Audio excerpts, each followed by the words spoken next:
uma das maiores características que eu, Fabi, tenho, que me fez crescer, tanto na minha carreira corporativa, quando eu comecei como menor aprendiz, lá aos meus 16 anos de idade, até a Fabi de hoje, foi a liderança. O fato de, independente da posição que você esteja, você exercer o comportamento da liderança, isso vai fazer diferença nos seus resultados, isso vai fazer diferença na forma como você é visto, isso vai fazer diferença na forma como você é reconhecido.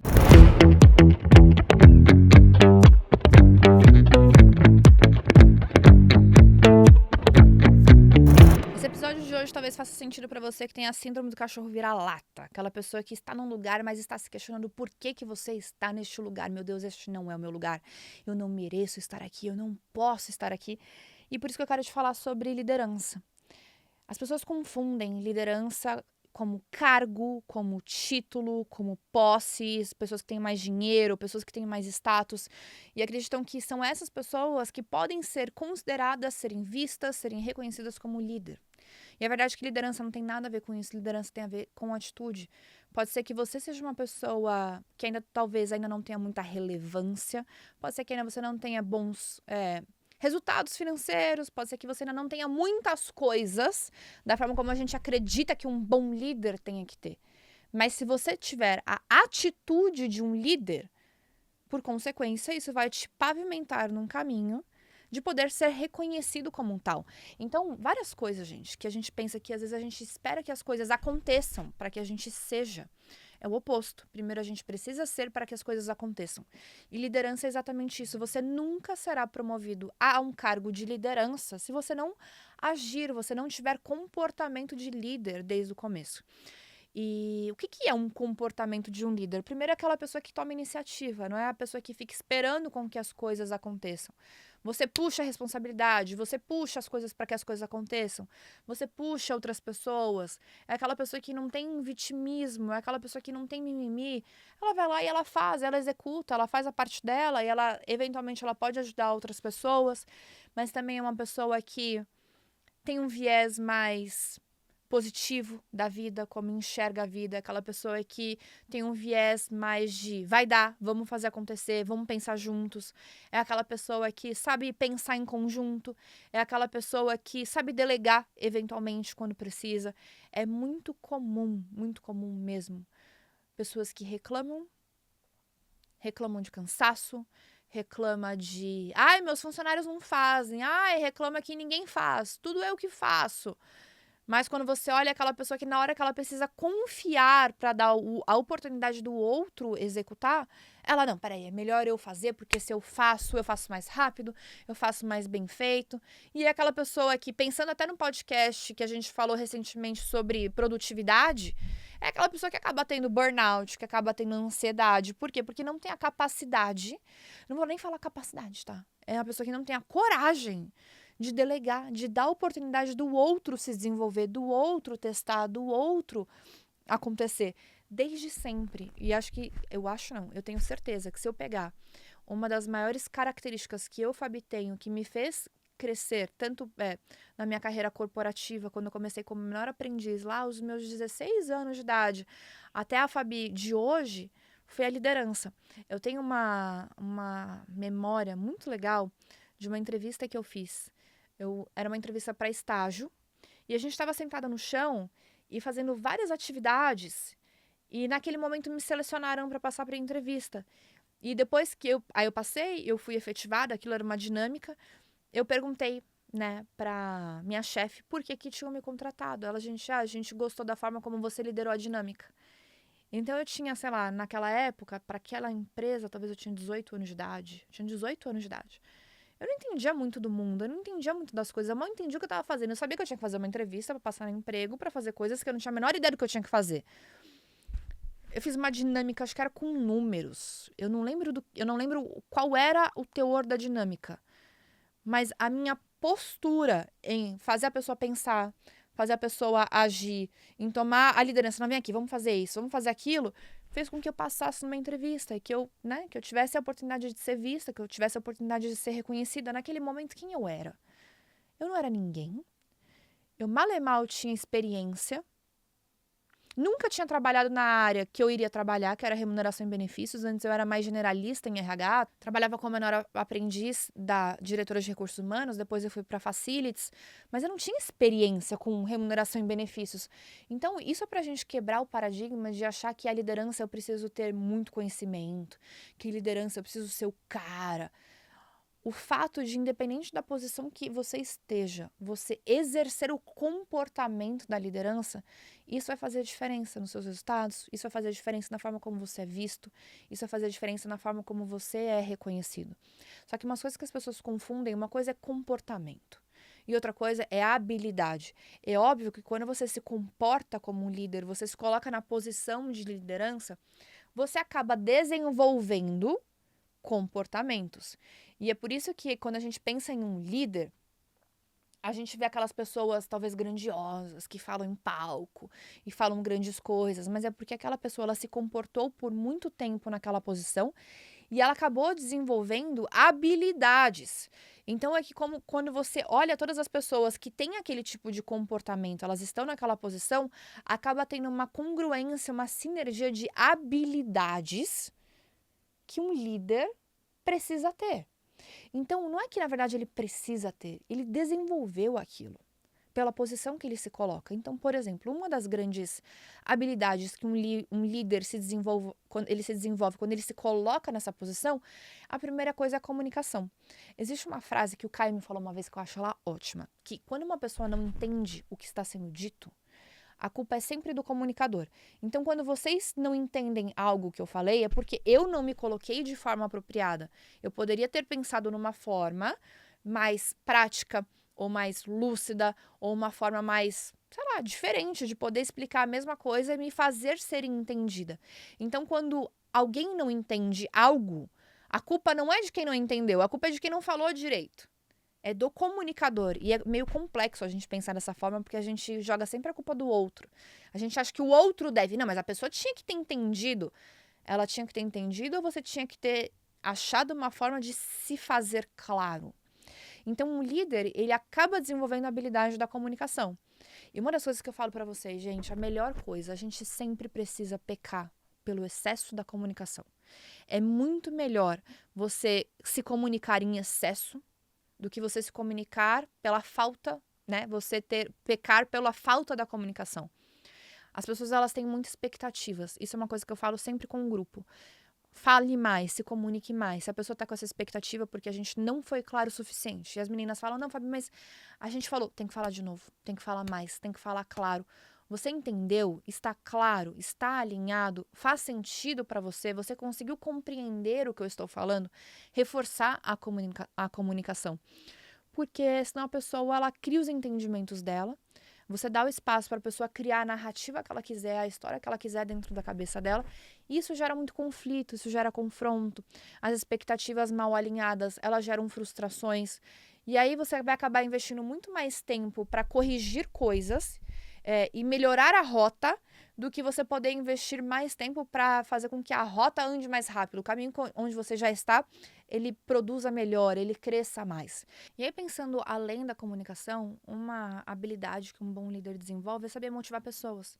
O que é saber motivar pessoas? É saber fazer com que pessoas façam coisas que, se ela dependesse só dela, ela não faria. Se ela dependesse da coragem dela, se ela dependesse dos sonhos dela, ela não faria. Então, um papel de um bom líder é elevar pessoas a um patamar que sozinha ela não conseguiria chegar.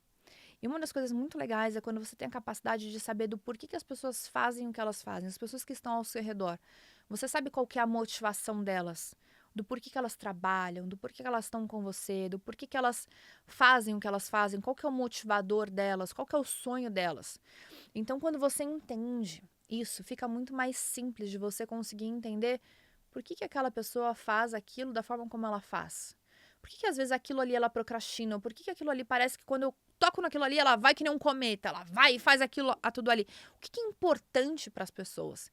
Então, às vezes a gente também se coloca numa posição de só trabalho, só trabalho, só trabalho, só trabalho, só produtividade, mas ter aquele momento pequeno, pode ser pequeno, mas de tomar um cafezinho, de conversar, de perguntar, e aí, como é que tá?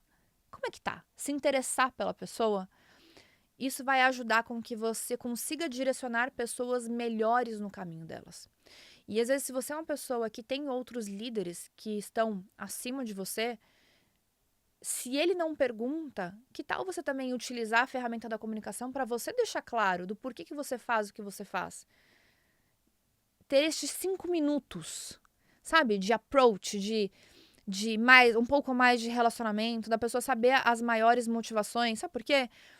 Porque a gente quer tanto produzir, a gente precisa entregar resultado, a gente tem meta para bater, eu tenho resultado para bater. E é muito fácil. Só esse tipo de informação, ele tomar conta dos nossos pensamentos, ele tomar conta da nossa dinâmica diária. E se a gente não tem um minutinho de pausa pra gente entender, às vezes você acha que o teu líder sabe, às vezes você acha que as pessoas ao seu redor sabem, e às vezes elas não sabem de nada, porque elas estão tão preocupadas em fazer o que tem que ser feito, que a gente acaba esquecendo do resto. Então, ter estes minutos de pausa, de conversa, de entender o sonho um do outro, ele também é muito importante nesse papel de liderança. Se vocês lerem um livro que chama Como Fazer Amigo Influenciar Pessoas, eu acho que eu já comentei dele com vocês, ele é muito legal. É um livro bem completo, é um livro bem complexo. E ele fala, uma das passagens mais legais, ele num jantar, deu Carnegie no jantar, e ele só ficou ouvindo uma pessoa. E a pessoa saiu dando feedback que ele era uma pessoa incrível, que nossa, que não tinha, fazia tempo que a mulher não encontrava uma pessoa tão incrível. E ele fala, olha que coisa interessante, neste momento eu não falei nada. A pessoa, sei lá, eu não lembro quanto tempo, porque já faz tempo que eu li o livro, mas ela fala, ele ficou 30 minutos, eu fiquei 30 minutos só escutando, eu não falei nada. E ele fala, por quê? Porque ela gostou de ser ouvida, ela gostou de ser escutada. As pessoas sentem falta disso. Todo mundo quer falar de si, mas ninguém quer ter 5 minutos para poder ouvir do outro. E você se sente, pensa assim, quando você está num ambiente com suas amigas, quando você está com seu marido, quando você está num ambiente de trabalho, ou com qualquer pessoa, quando a pessoa tem 5 minutos genuinamente para te ouvir. Isso gera empatia, isso gera reciprocidade. E tudo que a gente quer quando a gente está numa posição de liderança, agora eu estou falando de posição, eu não estou falando de atitude, a gente quer ser reconhecido e a gente quer que as pessoas admirem a gente. A gente quer que as pessoas confiem na gente. Por quê? Porque eu preciso dar um comando e a pessoa ter confiança o suficiente para executar aquele comando. Tem muitas pessoas que têm um perfil de questionadores, então tudo precisa questionar. Mas por que eu vou fazer isso? Né? Para que eu vou fazer isso? E aquela coisa que fala, meu Deus, vamos lá, precisamos explicar tudo, vamos lá. E conversa. Isso é um perfil de pessoas. Mas quando você gera esse rapport, quando você gera essa empatia, a pessoa ela entende que você se preocupa genuinamente com ela. Então, a forma das relações existe muito mais confiança. E quando existe muito mais confiança, existe mais produtividade, existe mais entrega, existe mais all-in, existe mais sinergia.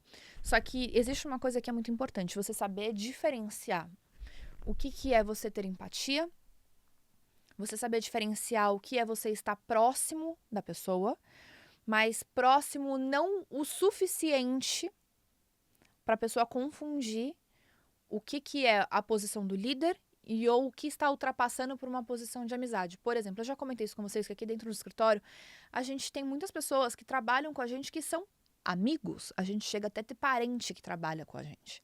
Isso só funciona porque dentro da nossa dinâmica a gente sabe muito bem separar quando estamos falando de trabalho, quando a gente está falando de cobrança, ou quando a gente está num momento de descontração, quando a gente está falando num ambiente de amizade. As pessoas que trabalham com a gente, elas sabem que elas serão cobradas, elas sabem que se elas não performarem, elas não vão trabalhar com a gente, porque elas não estão ali porque elas são nossas amigas, elas estão ali pela competência que elas têm. Então, dentro da nossa dinâmica, a gente precisa saber separar as posições de liderança e as posições afetivas. E isso envolve não só com as pessoas que vieram através da nossa amizade, mas de todas as outras pessoas que fazem parte do nosso ambiente. Então, é aquela coisa de eu poder ser uma pessoa próxima, a pessoa sabe que ela pode me acessar, mas que ela sabe que existe uma linha tênue entre a nossa empatia. Até num livro que eu tô lendo, que é o Comporte-se, que eu já falei dele para vocês algumas vezes, tem uma passagem que ela me chamou muito a atenção, que eu até coloquei em algumas mídias sociais, acho que eu coloquei no Threads, não sei se eu coloquei no Instagram, mas que o que ela fala, que A empatia, ela precisa ter limite. Porque senão você se afoga com a empatia. Então, até para empatia, a gente precisa de um certo distanciamento. Porque se você tem tanta empatia, você se afunda junto com a pessoa. Você precisa de um certo distanciamento. Para quê? Para não se afundar com a pessoa. Então, essa é a linha tênue que a gente precisa saber equilibrar quando a gente está rodando esses pratinhos de eu gosto muito de você, mas eu também quero te ajudar. Eu gosto muito de você, mas existe até onde eu consigo ir, até onde eu devo ir. A gente saber fazer essa grande diferenciação. E esse podcast é principalmente para você refletir de que, independente da posição que você esteja hoje, você é líder. E o quanto antes você assumir a liderança da sua vida, não pelo seguinte da posição em si de eu sou um líder, mas de entender que, cara, você tem que comandar a tua vida. Você tem que dar o direcionamento. Você tem que dar o tom. Você tem que dar a vibração. Você tem que dar a energia. Você tem que puxar as coisas. Parar de ficar esperando que tudo caia no teu colo. Achar que as pessoas te devem alguma coisa. Esperar que as coisas cheguem até você o tempo inteiro. E pelo contrário, você começar a ir atrás das coisas. Você começar a tocar as coisas. Você começar a puxar as coisas. Uma frase que eu quero que você saia daqui é que ninguém te deve absolutamente nada, mas você deve tudo pra todo mundo, inclusive pra você mesmo. O que você deveria estar fazendo por você, que você não faz, principalmente porque você acha que você não é merecedor das coisas mais extraordinárias. Reflita isso e a gente se encontra no nosso próximo Café com Joia.